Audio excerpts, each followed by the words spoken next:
Hi pupils, today we are going to talk about passive voice, learning outcomes related to the topic, get used with present and past passive.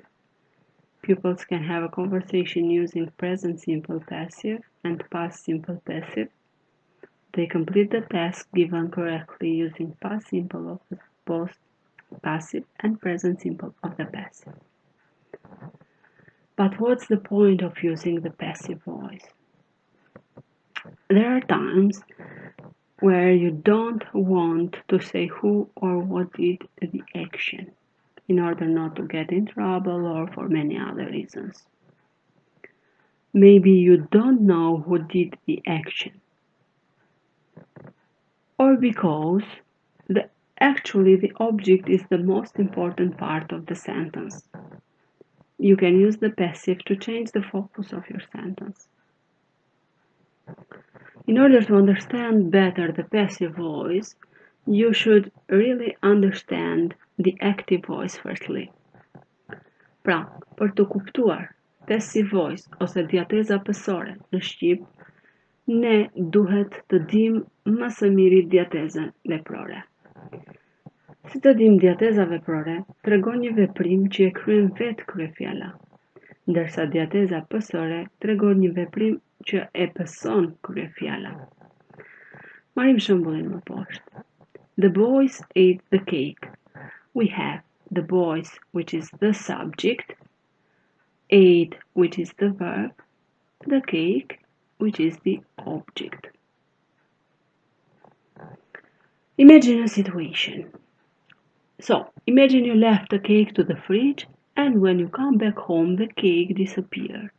Your boys were all alone at home. The answer is, where did the cake go? Supozojmë një situatë imagjinare. Kemi lënë një copë torte në frigorifer dhe kur u kthyem në shtëpi, torta ishte zhdukur. Djemt ishin gjithë ditën në shtëpi. Na lind pyetja, ku shkoi torta? Ne mund ta marrim me mend se ku shkoi torta, por saktësisht nuk e di. Në këtë rast na vjen në ndihmë diateza pësore. Let's take the sentences again. The boys ate the cake in active voice. So, the cake was eaten by somebody, which in this case were the boys. What we have here?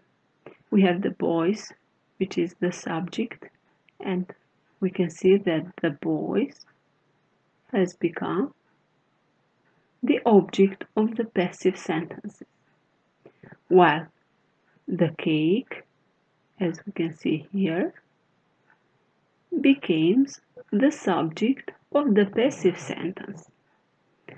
Pra, çfarë vëmë re këtu? Kryefjala e fjalisë aktive na kthehet në një kundrin në fjalinë pasive, ndërsa kundrina e fjalisë aktive na kthehet në një kryefjalë për fjalinë pasive. So, which are some steps to change an active sentence to passive one? Disa shkallë për të kthyer një fjali aktive në një fjali pasive. Step number 1. Identify the subject, the verb and the object. Pra identifikojmë kryefjalën, foljen dhe kundrinën, siç e bëm pak më përpara tek shembulli. Step number 2. We move the object to become the new subject of the sentences. Pra, kundrinën e fjalisë aktive e kthejmë në kryefjalë tek fjalia pasive. What we should keep in mind is what is the verb tense in the active sentence. So, we should check the active sentence. What tense is the verb there? Pra duhet ta kontrollojmë fjalin aktive se në çfarë kohe është folja atje. Step number 4. Conjugate the verb be so that it is in the same tense as the main verb in the active sentence. Step number 5. Add the past participle of the main verb after be. And step number 6.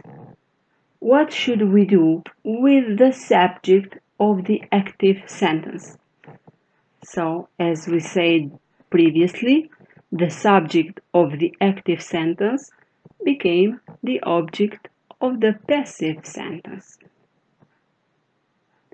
Here we have some sentences in active and passive in different tenses, such as present simple, present continuous, and so on and so forth. Have a look at them carefully.